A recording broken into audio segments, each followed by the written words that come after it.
base do novo arcabouço fiscal, mas teve mudanças.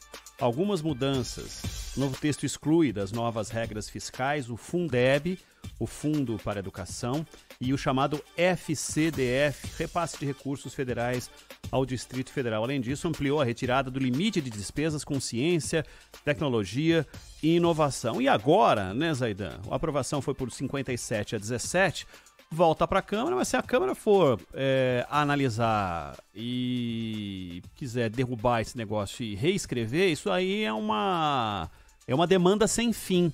E quem sofre com isso é a aplicação dessas mesmas regras que tem um objetivo muito claro, né, que é ajeitar a economia. O Ronald, as mudanças feitas pelo Senado melhoram muito o texto. Então, o melhor seria a aceitação na Câmara das mudanças feitas pelo Senado. As notícias que chegam da Câmara é que vai ser difícil eles aceitarem as mudanças. Querem que o texto que foi aprovado na Câmara prevaleça. O fato é que você restringir o Fundeb a esse limite, e no caso de repasse de recursos federais ao Distrito Federal, aí é uma questão até constitucional. O Distrito Federal tem uma condição jurídica completamente diferente dos estados. Completamente diferente. E por isso mesmo, esses recursos são previstos na Constituição e você não pode colocar em risco o repasse devido, né? Porque não se trata de aumentar os recursos, não é um veto ao aumento. É a possibilidade de você, caso determinadas metas fiscais não sejam atingidas, de você diminuir o recurso repassado para o Distrito Federal. Mas muito mais grave é a questão do Fundeb. Porque, inclusive, vale notar, aqui a gente está falando de recursos que também saem dos estados, aliás, majoritariamente dos estados. E foi uma infelicidade quando a Câmara rejeitou colocar o Fundeb na mesma condição do salário mínimo.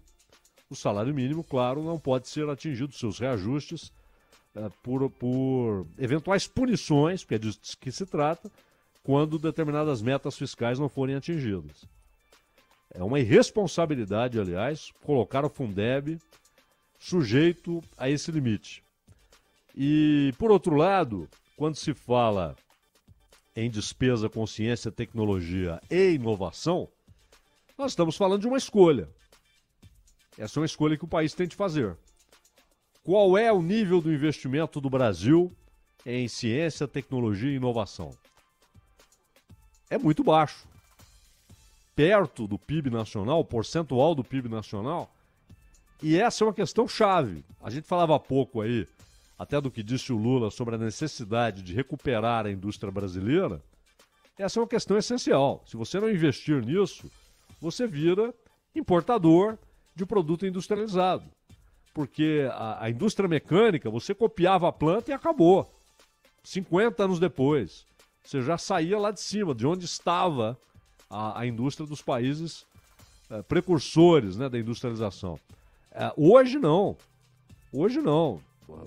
Você fica para trás. Se você não tiver capacidade de produção de tecnologia, principalmente pelos movimentos internacionais que existem hoje, de luta pelo domínio de instrumentos-chave para a indústria tecnológica, inclusive chip, né? Daí, inclusive, a questão de Taiwan ser tão importante para a China e Estados Unidos. Então, sinceramente, é uma escolha. O texto foi melhorado no Senado.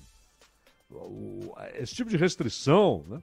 Teto de gastos ou limites fiscais, como queiram chamar, isso, na verdade, muita gente está se ajoelhando diante disso aí, né? Como totens maravilhosos, que são fundamentais. E quando você olha para a história da gestão econômica no mundo inteiro, isso é um instrumento como outro qualquer, pode ser usado ou não. Pode ser usado ou não. Agora, Fundeb, investimento em tecnologia e inovação, eu espero que haja maioria na Câmara para manter as mudanças feitas no Senado. Senão será um retrocesso considerável.